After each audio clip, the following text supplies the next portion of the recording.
Shubhra institute के YouTube channel में आपका स्वागत है। मैं गोपाल कुमार वर्मा, आपके अपने पसंदीदा YouTube channel Shubhra institute Chatra से। आप देख रहे हैं झारखंड एकेडमिक काउंसिल द्वारा निर्गत सेट का सॉल्यूशन। पिछले दो वीडियो में मैंने 11th का सॉल्यूशन दिया जो मैथ्स का था। आज मैं आपके लिए केमिस्ट्री का सॉल्यूशन लेकर आया हूं जो 12th क्लास का है। आज हम लोग सेट 1 देखेंगे।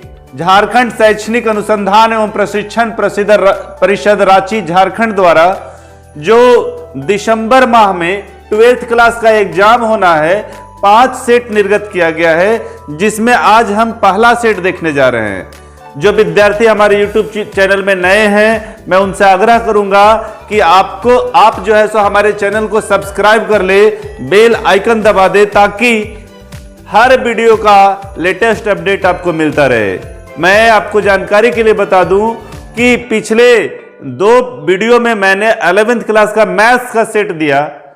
झारखंड एकेडमिक काउंसिल मैथ का 2 सेट ही निकाली है 11th का, जिसे मैंने दोनों सॉल्यूशन को दे दिया।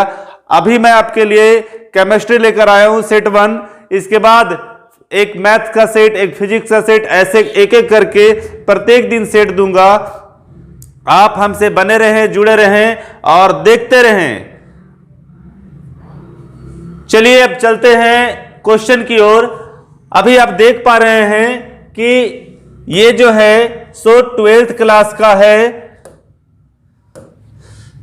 टोटल पूर्णांक 35, समय 1.5 घंटा, विषय रसायन। सभी प्रश्न के उत्तर अनिवार्य हैं। कुल 35 प्रश्न हैं। प्रत्येक प्रश्न के लिए एक एक अंक निर्धारित है। प्रत्येक प्रश्न के 4 विकल्प दिए गए हैं। सही विकल्प का चयन करना है। गलत उत्तर के लिए कोई अंक नहीं काटे जाएंगे। ये आपके लिए बड़ा पॉजिटिव बात है। तो 35 क्वेश्चन है, तो आप समझ लीजिए कि एक क्वेश्चन जो है सो 1 मार्क्स का होगा, मतलब टोटल 35 क्वेश्चन होगा।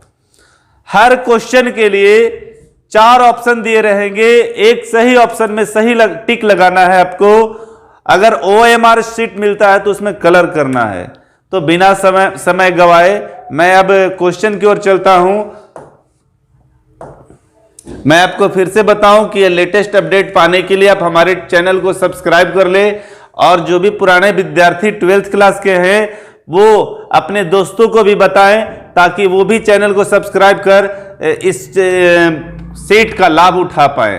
तो पहला क्वेश्चन में चलते हैं। The number of atoms in a body centred cubic unit cell of a monoatomic elementary substance is equal to. Option दिया है ए में 1, बी में 2, सी में 3, डी में 4। तो कह रहा है कि BCC। मैं जब YouTube बनाना स्टार्ट किया था तो मेरा पहला वीडियो था ACC, BCC और FCC में कितने आटम्स होंगे उसके लिए।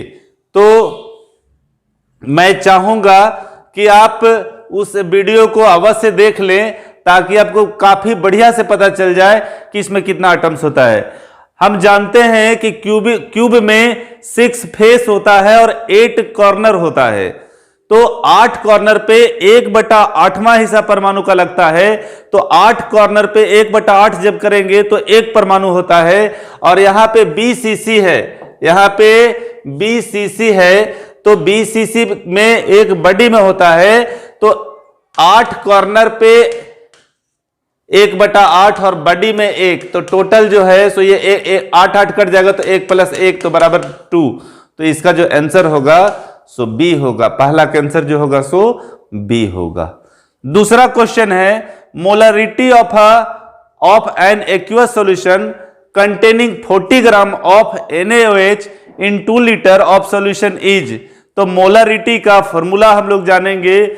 मोल्स ऑफ सॉल्यूट बटा volume of solution in litre, और उसके हिसाब से जब न्यूमेरिकल को सॉल्व करेंगे तो सोडियम NaOH का इसका 23 होगा, ऑक्सीजन का 16, हाइड्रोजन का 1 23 और 16 20 30 39 और 1 40, और ये 40 ग्राम है और 2 लीटर में निकालना है।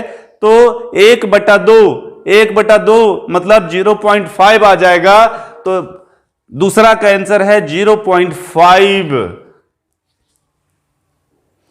जो कि ऑप्शन नंबर ए में मैच करता है। अगला क्वेश्चन की ओर चलते हैं।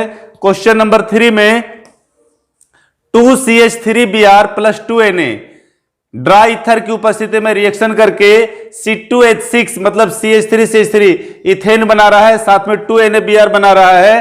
तो कह रहा है कि इसका जो है सो आंसर क्या होगा, ये कौन सा रिएक्शन है। तो पहला ऑप्शन दिया फ्रीडल क्राफ्ट रिएक्शन, दूसरा है उर्ज रिएक्शन, तीसरा है फिट्ज रिएक्शन और चौथा है उर्ज फिटिंग रिएक्शन।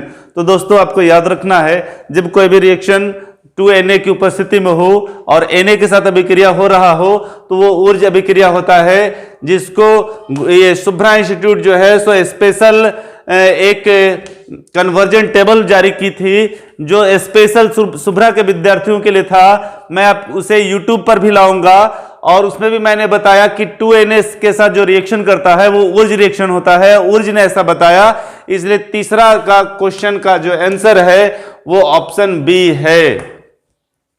अगला क्वेश्चन में चलते हैं। क्वेश्चन नंबर 4 में when aqueous solution of NaCl is electrolyzed the product obtained at cathode is aqueous NaCl जब इलेक्ट्रोलाइज्ड होता है तो जो प्रोडक्ट कैथोड पे बचता है वो क्या होता है। तो हम लोगों ने पढ़ा था 11th 10th सब में पढ़ा Na प्लस और Cl माइनस। तो चौथा का जो आंसर होगा पूछ रहा है कि NaCl electrolyzed the product obtained at cathode is, तो aqueous solution of NaCl electrolyzed the product obtained at cathode is, cathode पे क्या प्राप्त होगा जब NaCl टूटेगा। तो चौथा का जो आंसर है सो आप खुद सोचिए कि क्या होगा। हाइड्रोजन होगा, सोडियम मेटल होगा, ऑक्सीजन होगा, क्लोरीन होगा। ये 4 ऑप्शन है आपके पास और पूछ रहा है कैथोड पे, तो ऑब्वियसली जो है सो चौथा का जो है सो आंसर होगा बी। चौथा का जो आंसर होगा वो बी होगा। अगला क्वेश्चन की ओर चलते हैं।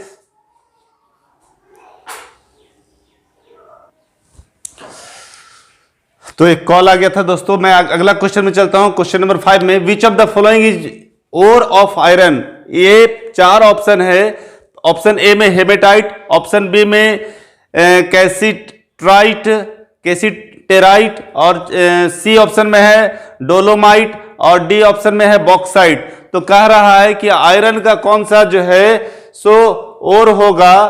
तो ये ऑप्शन नंबर ए होगा, पांचवा का आंसर, पांचवा का ए। छठा the most stable hydride of group 15 element is. तो ग्रुप 15 में आप लोगों ने पढ़ा NPAS, SB, BI और MC। तो इसमें जो है सो सबसे ये अस्थायित्व या स्टेबल हाइड्राइड कौन सा है। तो छठा का जो है सो आपको याद रखना होगा कि अमोनिया NH3 जो है सबसे स्टेबल हाइड्राइड होता है ग्रुप 15 का। अगला क्वेश्चन में चलते हैं दोस्तों। क्वेश्चन नंबर 7 है which of the following is not a translation element. इसमें से कौन सा ट्रांसलेशन एलिमेंट नहीं है। तो डी ब्लॉक में सारे तत्व डी ब्लॉक के हैं, लेकिन Zn जो है जो ट्रांसलेशन एलिमेंट के रूप में नहीं जाना जाता है। यह बात आपको याद रखना होगा और ऑप्शन 7 का जो आंसर होगा सो डी होगा। अगला क्वेश्चन है क्वेश्चन नंबर 8 CH3CH2Br। CH3CH2Br मतलब इथाइल ब्रोमाइड KOH के साथ अभिक्रिया करेगा तो क्या बनाएगा। इथाइल ब्रोमाइड जो है सो जब KOH के साथ अभिक्रिया करता है तो इथीन बनाता है C2H4 और C2H4 जो है सो इसी रिएक्शन में ऑप्शन ए में मिलता है C2H4। तो 8 का जो आंसर होगा वो होगा A. 9 an atom at the corner of a unit cell contributes to the unit cell. मैं आपको पुनः एक बार बताऊं कि वीडियो 1 जो शुभ्रा इंस्टीट्यूट का वीडियो 1 होगा, सबसे पहला वीडियो होगा, उसमें मैंने आलू काटकर बहुत अच्छे से अरेंज किया था और बताया था कि उसके कॉर्नर पे 1/8वां परमाणु जो है सो हिस्सा भाग लेता है। और इस केमिस्ट्री का वीडियो नंबर 1 में भी मैंने बताया था, क्वेश्चन नंबर 1 में भी बताया था कि ये 1/8 पार्ट लगता है। तो 9 का जो आंसर होगा वो डी होगा। आगे चलते हैं दोस्तों। क्वेश्चन नंबर 10 में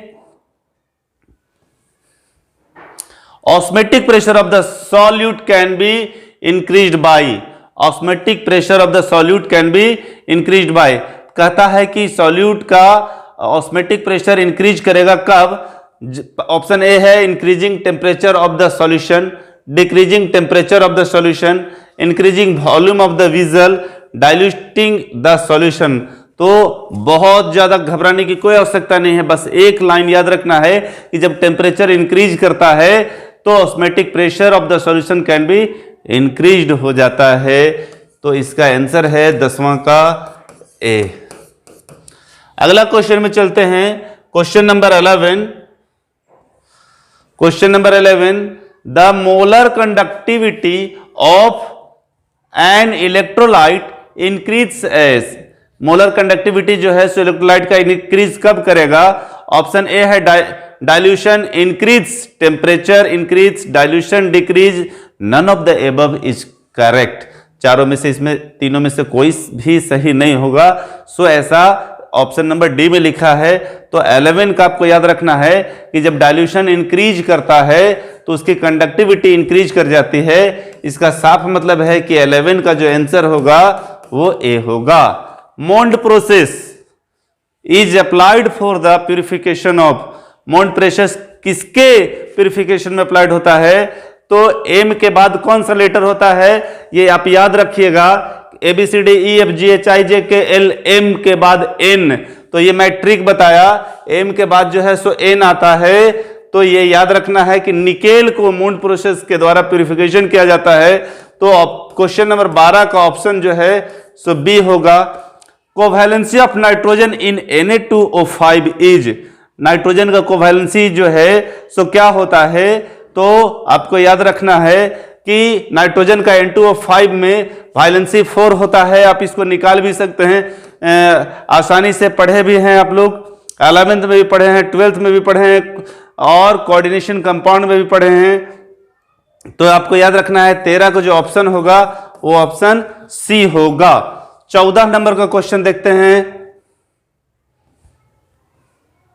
aqueous solution of which of the following ions is colourless.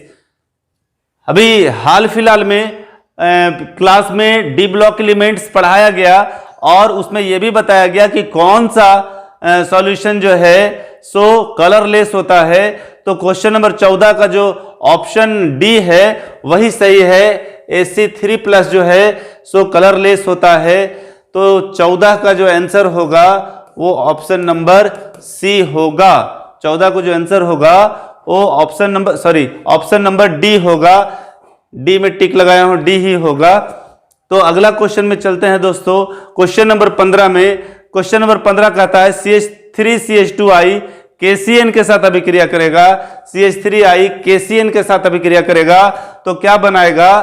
तो ये K और I जो है सो ये एलिमिनेट हो जाता है और ये बना देता है CH3CH2CN। तो ऑप्शन नंबर बी 15 का जो है सो आंसर होगा ऑप्शन नंबर बी।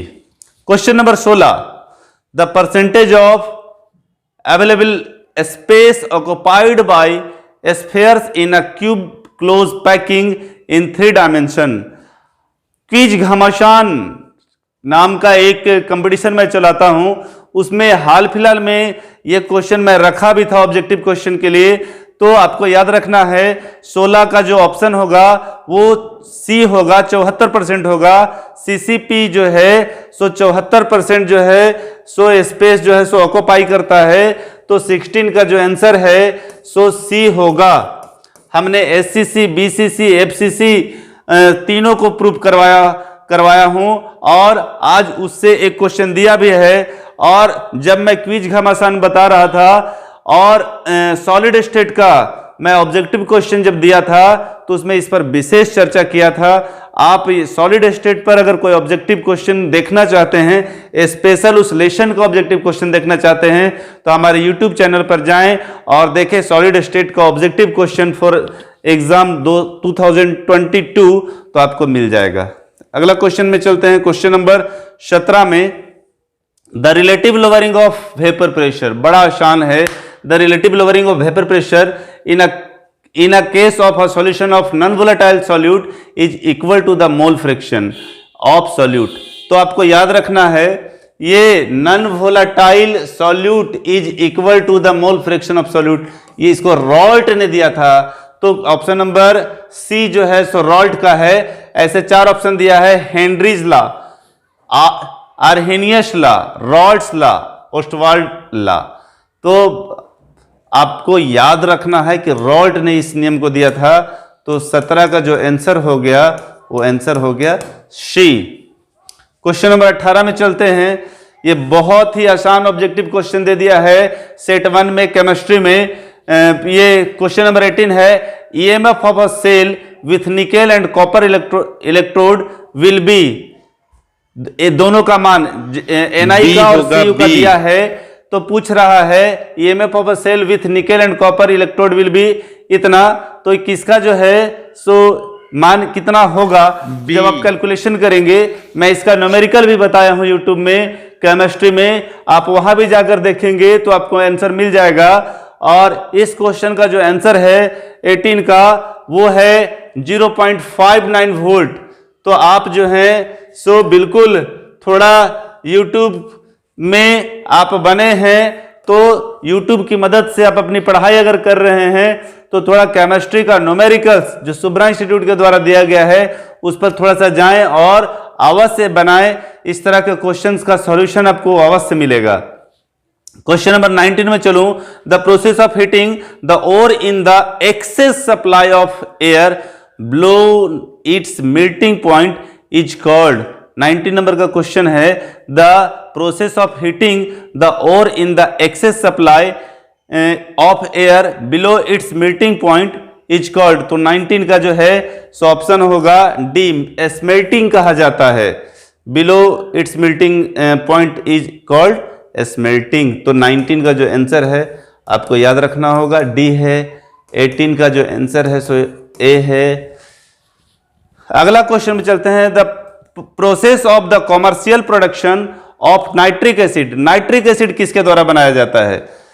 तो हाल फिलहाल में आप लोगों ने डी ब्लॉक एलिमेंट्स पढ़ा होगा। और ये जैसे ही झारखंड एकेडमिक काउंसिल जारी किया था रिजल्ट, ये सिलेबस की इतना लेशन का दिसंबर में एग्जाम होना है, तो मैक्सिमम टीचर अलर्ट हो गए थे और जिस चीज़ का एग्जाम होना है उस पर थोड़ा ज़्यादा फोकस करने लगे थे। तो मुझे उम्मीद है कि हमारे यहाँ की तरह आप लोग भी पढ़े होंगे केमिस्ट्री, और केमिस्ट्री में ये भी पढ़े होंगे कि नाइट्रिक एसिड का जो प्रिपरेशन होता है सो हमेशा ओस्वाल्ड प्रोसेस से होता है। और ऐसा 12th क्लास में भी नहीं बोला, 12th क्लास में के अलावा आपने 10th क्लास में भी सुना होगा कि नाइट्रिक एसिड का प्रिपरेशन जो है सो ओस्वाल्ड प्रोसेस में किया जाता है। इधर हिंदी में भी क्वेश्चन दिया हुआ है, तो आप हिंदी के अगर विद्यार्थी होंगे तो ऑब्जेक्टिव क्वेश्चन है, दोनों हिंदी इंग्लिश दोनों मीडियम वाले लोग बना सकते हैं, बहुत इजी है। Electronic configuration of Cu2+ is, देखिए मैं बार बार ये अपने चैनल को प्रमोट करने का कोशिश नहीं कर रहा हूं, लेकिन ये जरूर बताऊंगा कि इस सेट के पहले मैं ऑब्जेक्टिव क्वेश्चंस बताया था और 11th का इलेक्ट्रॉनिक कॉन्फ़िगरेशन बताया था। उस समय मैंने स्पष्ट कहा था कि सेट कोई भी हो 12th क्लास का एक क्वेश्चन जरूर कॉन्फ़िगरेशन से होता है, तो यहाँ दे दिया। तो मैं आपको बहुत ज़्यादा फोकस नहीं करूँगा, सिर्फ ध्यान दिलाऊंगा। जो हमारा वीडियो देखे होंगे उनको याद भी आ जाएगा, और जो नहीं देखे हैं सो 11th का electronic configuration 10th 11th 12th option दिया हुआ है, उसमें जरूर देख लें। आपको इस तरह का सारा क्वेश्चन का सॉल्यूशन उसमें मिल जाएगा। कॉपर Cu का एटॉमिक नंबर 29 होता है। 2+ मतलब ये 2 किसी को दे चुका है तो 27।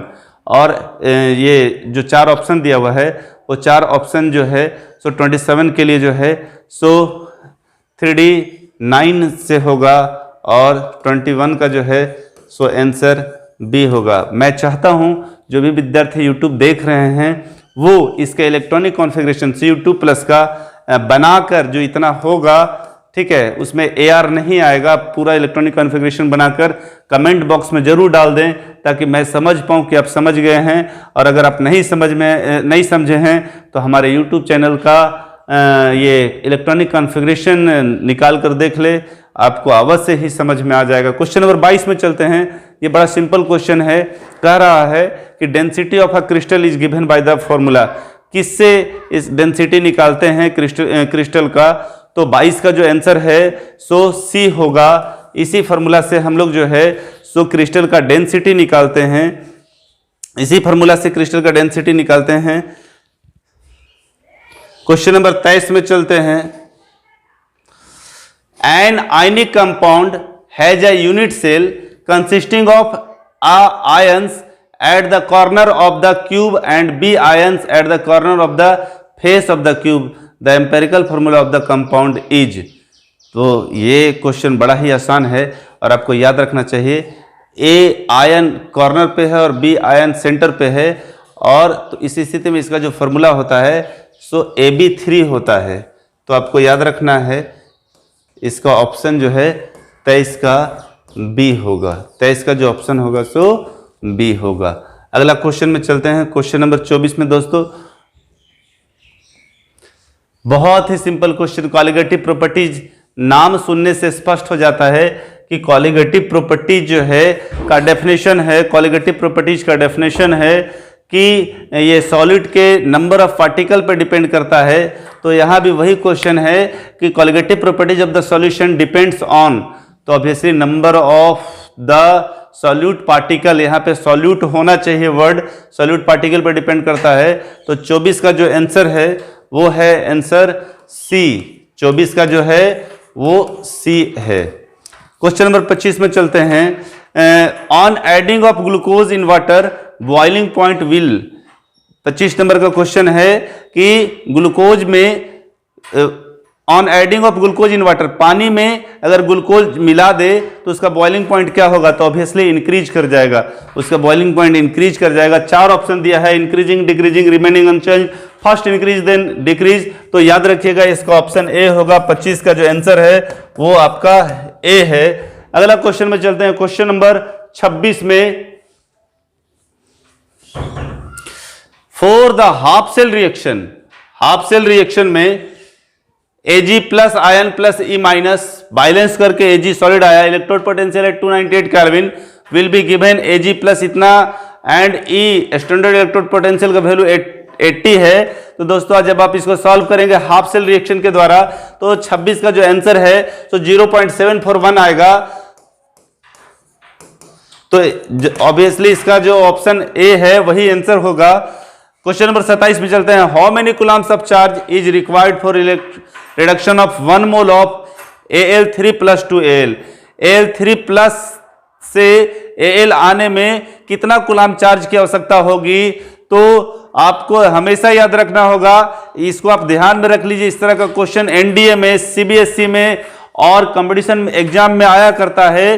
तो 27वां का जो आंसर है वो 28, 9, 95, 100 होता है। पढ़ सकते इकाई दाएं सैकड़ा, हजार, 10,000, लाख, 2,89,500 कूलम। क्वेश्चन नंबर 27 का जो ऑप्शन है सो सी है। अब क्वेश्चन नंबर 28 में चलते हैं। क्वेश्चन नंबर जो 28 है वो है which of the following ions gives brown ring test.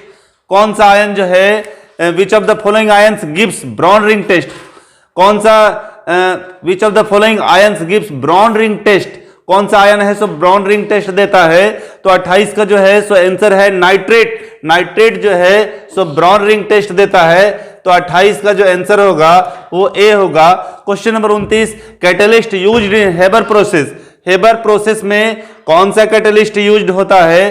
तो हेबर प्रोसेस में आपको याद रखना है कि Fe यूज होता है। 29 का जो आंसर है सो ए होगा और इसमें 28 का जो बताया वो भी ए।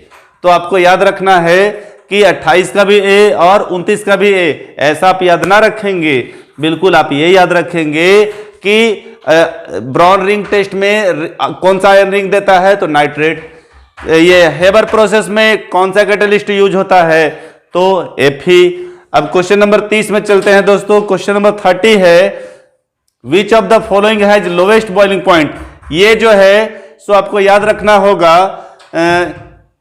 अब हम लोग ऑर्गेनिक केमिस्ट्री में हैं और ऑर्गेनिक केमिस्ट्री से क्वेश्चन है कि विच of the following has lowest boiling point, किसका सबसे लोवेस्ट बॉइलिंग पॉइंट होता है। ऑप्शन ए है NH3, ऑप्शन बी है PH3, ऑप्शन सी है ASH3, ऑप्शन डी है SbH3।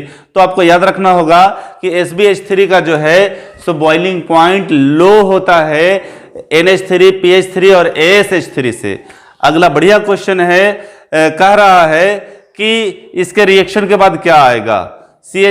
C2H5 ऊपर है और नीचे बेंजीन रिंग है, बेंजीन रिंग में एक H के जगह पे C2H5 दिया हुआ है, ये Cl2 से अभिक्रिया करेगा तो क्या बनाएगा। तो आपको याद रहेगा, ये 4 ऑप्शन दिखाने की आवश्यकता नहीं है, मैं देख पा रहा हूं कि एक H जो है सो यहां से एलिमिनेट हो जाता है और Cl ऐड हो जाता है और HCl बाहर प्लस में बच जाता है।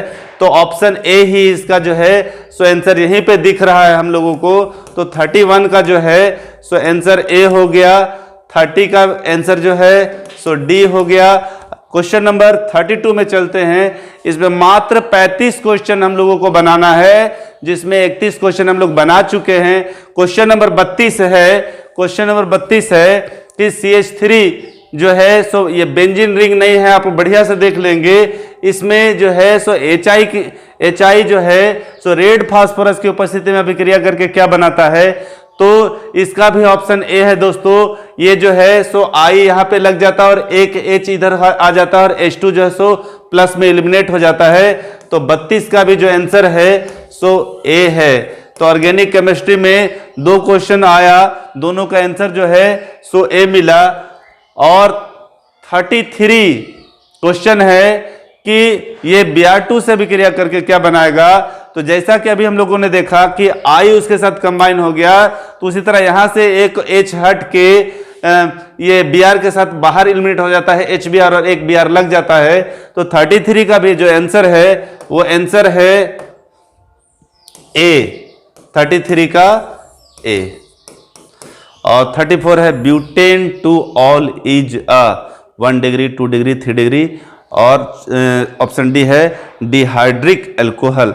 तो याद रखिएगा दोस्तों, ये 2 डिग्री का है।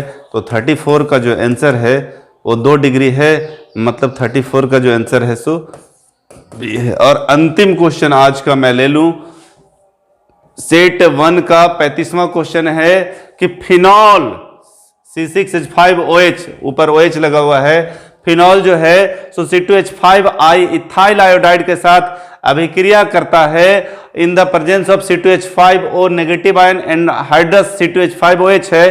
तो 35 जो है सो इसका आंसर है C6H5O C2H5 ये बनाता है, जो C6H5O C2H5 बनाता है। और ये रिएक्शन जो है सो आपको हमेशा याद रखना होगा, और ये बिल्कुल भारी नहीं है। ये देख लीजिए, यहां से H जो है सो एलिमिनेट होता है और H जो है सो I के साथ कंबाइन हो जाता है। I के साथ जब कंबाइन होता है तो ये HI बाहर बन जाता है और साथ में ये जो है सो C6H5O और C2H5 बच जाता है यहाँ और HI बच जाता है। तो इस प्रकार जो है सो इस रिएक्शन को जो ये रिएक्शन में मैच कर रहा है वो ऑप्शन बी है। तो 35 का जो आंसर हुआ सो बी हुआ। और इतना कम समय में हम लोगों ने 35 क्वेश्चन को बना लिया, और मैं जैसा कि समय देख पा रहा हूं मात्र 28 मिनट में समझाकर मैं 28 मिनट में आपको इस 35 क्वेश्चन को बता पाया। इतना कम समय में जब बता पाया, अगर आपकी अच्छी प्रैक्टिस रही तो मैं चैलेंज के साथ कह सकता हूं कि आप एग्जाम में 30 मिनट के अंदर 35 क्वेश्चन को सॉल्व करके आ जाओगे, यदि 5 सेट की तैयारी आप अच्छे से कर लिए। तो आज के लिए इतना ही, बहुत बहुत धन्यवाद।